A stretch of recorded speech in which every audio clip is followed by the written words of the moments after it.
Hello, welcome to Meena's kitchen டாம்ரான் recipes. இன்னைக்கு நம்ம பார்க்க போற சூப்பர்பான கிரேவி வந்து பிண்டி மசாலா. இது வந்து ரொம்ப ஆசமா இருக்கும். பிண்டி மசாலா இது ஒரு north Indian gravy. Chapati puri எல்லாத்துக்குமே ரொம்ப நல்லா இருக்கும் இந்த கிரேவி. அதைத்தான் இன்னைக்கு எப்படி பண்ணலாங்கிறத நம்ம பார்க்க போறோம்.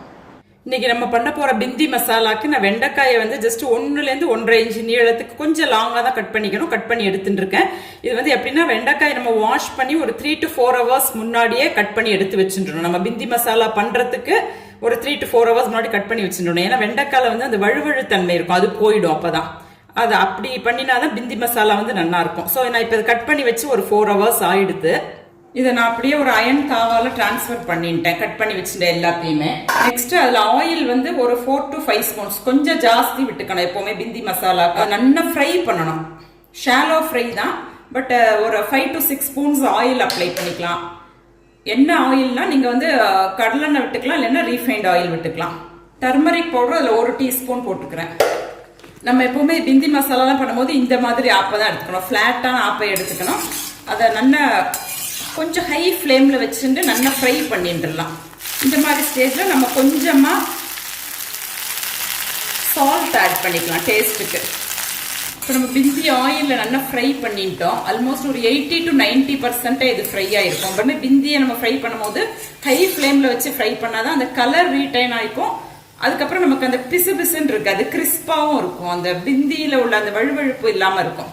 இப்போ நம்ம ஃப்ரை பண்ணிட்ட பிந்தியை ஒரு பவுலில் டிரான்ஸ்ஃபர் பண்ணிட்டோம்.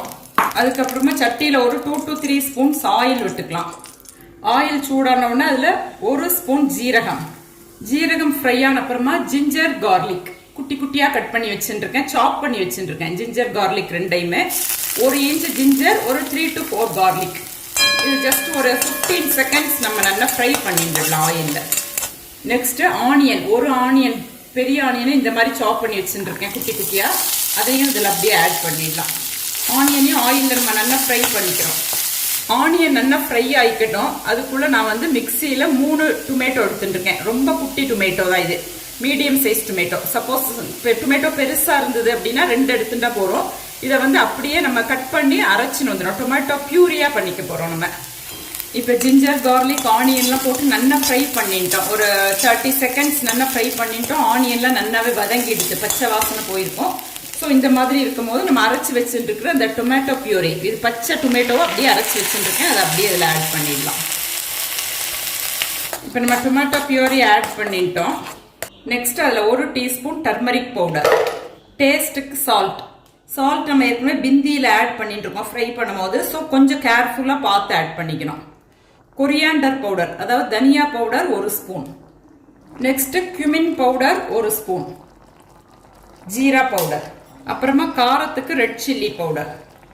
காரத்தை பேஸ் பண்ணி நீங்கள் போட்டுக்கலாம் அதை. இப்போ இது எல்லாம் நல்லா மிக்ஸ் ஆகி இந்த டொமேட்டோ வந்து பச்சையாக விட்டுருக்கோம் பியூரி வந்து. ஸோ இந்த டொமேட்டோவோட பச்சை வாசனையும் போய் இது நல்லா கெட்டி ஆயிட்டு வரும். இது வந்து ஒரு 5 மினிட்ஸ் ஆயிடும் ஆறத்துக்கு. இந்த மீன் டைம் நான் காஜு பாதாம் ரெண்டையும் நல்லா ஹாட் வாட்டரில் போட்டு வச்சுருக்கேன் ஒரு 10 மினிட்ஸ். இப்போ இந்த பாதாமில் உள்ள ஸ்கின் எல்லாம் நம்ம பீல் பண்ணிட்டு அதை நல்லா நைஸ் பேஸ்ட் ஆக்கிக்க போகிறோம். அதுக்காக தான் ஹாட் வாட்டரில் போட்டுக்கிறோம். அதை ஸ்கின் எல்லாம் ரிமூவ் பண்ணிட்டு பாதாம் காஜு ரெண்டையும் நல்லா பேஸ்ட் பண்ணிட்டு வந்துடலாம் மிக்சியில். இப்போ நான் காஜு பாதாம் ரெண்டையும் இந்த மாதிரி நைஸாக பேஸ்டாக பண்ணி எடுத்து வச்சுட்டேன். இப்போ நம்ம டொமேட்டோ பியூரியை விட்டு 10 மினிட்ஸ் ஆயிடுத்து. இந்த மாதிரி கெட்டி ஆயிடுத்து. இந்த மாதிரி ஸ்டேஜில் நம்ம டொமேட்டோவோட பச்சை வாசனை எல்லாம் போயிருக்கும். ஸோ இதில் நம்ம வந்து 2 கரண்டி தயிர் ஆட் பண்ணிக்கலாம். கர்டு, புளிக்காத கர்டு ஆட் பண்ணிக்கணும். எப்பவுமே பிந்தி மசாலாக்கு புளிச்சிருந்தா நல்லா இருக்காது.